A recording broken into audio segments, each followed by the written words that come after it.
नमस्कार दोस्तों, बहुत बहुत स्वागत है आपका आपके अपने channel real vastu with Megha में। आगे बढ़ने से पहले अगर आपने अभी तक चैनल को सब्सक्राइब नहीं किया है तो चैनल को सब्सक्राइब कीजिए और साथ ही साथ बेल आइकन को क्लिक कीजिए न्यू वीडियोस के नोटिफिकेशन के लिए। धनवान और भाग्यवान बनने के लिए झाड़ू के चमत्कारी टोटके जो करेंगे आपको मालामाल। आर्थिक संपन्नता के लिए आज के दौर में लोग कई तरह के काम तो करते ही हैं। इसी के चलते कई लोग लगातार ही ज्योतिषियों के चक्कर भी लगाते रहते हैं। यदि हम अपने घर में सिर्फ झाड़ू से ही जुड़ी कुछ बातों का ध्यान रखें तो न सिर्फ आपके घर की कलह खत्म होगी बल्कि घर में मां लक्ष्मी का भी वास होगा। आइए अब जानते हैं झाड़ू का महत्व। झाड़ू का महत्व इससे भी समझा जा सकता है कि रोगों को दूर करने वाली शीतला माता अपने एक हाथ में झाड़ू लिए रहती हैं। इसलिए झाड़ू का नियमित उपयोग करते समय कुछ खास बातों का ध्यान रखना बहुत ही आवश्यक है, जो कि इस प्रकार है। सूर्यास्त होने के बाद कभी भी झाड़ू नहीं लगानी चाहिए। ऐसा माना जाता है कि इससे मां लक्ष्मी रूठ जाती हैं।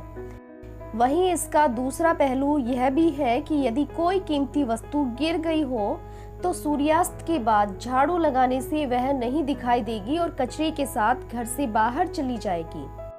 वास्तुशास्त्र के अनुसार ऐसा माना जाता है कि जो व्यक्ति झाड़ू को एक ही नियत स्थान पर रखने के बजाय कहीं भी रख देते हैं, उनके घर में धन का आगमन प्रभावित होता है। इससे उन्हें आर्थिक परेशानियों से गुजरना पड़ता है। सपने में अगर आपको झाड़ू दिखाई देती है तो इसका मतलब आपके होने वाले आर्थिक नुकसान से लगाया जाता है। बहुत ज्यादा समय से उपयोग में नहीं आ रही पुरानी झाड़ू को कभी भी घर में ना रखें। जब भी नई झाड़ू उपयोग में लानी हो तो शनिवार से उसका उपयोग शुरू करें।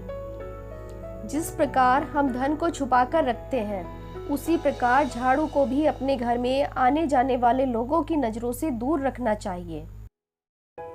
माना जाता है कि धन की देवी मां लक्ष्मी का वास झाड़ू में ही होता है, इसलिए झाड़ू पर कभी भी पैर नहीं मारना चाहिए। ऐसा होने पर मां लक्ष्मी रूठ जाती हैं। झाड़ू बुहारने के बाद यानी कि झाड़ू लगाने के बाद हमेशा झाड़ू को साफ करके रखें। झाड़ू को कभी भी खड़ी करके नहीं रखना चाहिए। ऐसा करने से घर में कलह होती है। मां लक्ष्मी को प्रसन्न करने के लिए किसी भी मंदिर में ब्रह्म मुहूर्त में 3 झाड़ुओं का गुप्त दान करें। झाड़ू दान करते समय इन बातों का ध्यान रखें। मंदिर में झाड़ू दान करने से पहले शुभ मुहूर्त अवश्य देख लें। यदि उस दिन कोई शुभ योग त्योहार है तो इस दान की महत्ता और भी अधिक बढ़ जाती है। घर में स्थायी लक्ष्मी का वास होता है।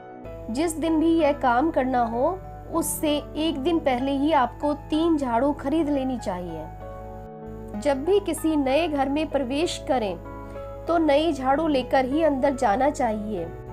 यह शुभ शकुन माना जाता है। इससे नए घर में सुख समृद्धि और शांति बनी रहती है। पोछा लगाने वाले पानी में 5 चम्मच सादा समुद्री नमक मिलाना चाहिए। इससे किसी भी नकारात्मक ऊर्जा को कम किया जा सकता है। झाड़ू को बुहारने के बाद यानी कि झाड़ू को लगाने के बाद कभी भी उसे गीले स्थान पर नहीं रखना चाहिए। अगर हमारे द्वारा झाड़ू के मान सम्मान में कमी होती है तो इसका असर निश्चित ही हमारे जीवन, हमारी कमाई, परिवार की आर्थिक संपन्नता पर पड़ता है और घर में रह रहे व्यक्तियों पर नकारात्मक प्रभाव भी पड़ता है। झाड़ू से संबंधित ये थे छोटे छोटे उपाय जिनको अगर आप अपने जीवन में अपनाते हैं तो अवश्य ही सफलता आपके कदम चूमेगी। आई होप कि आपको वीडियो पसंद आई हो। अगर आपको वीडियो अच्छी लगी हो तो वीडियो को लाइक कीजिए और साथ ही साथ चैनल को सब्सक्राइब कीजिए। अगली वीडियो में फिर से मिलेंगे, तब तक के लिए नमस्कार।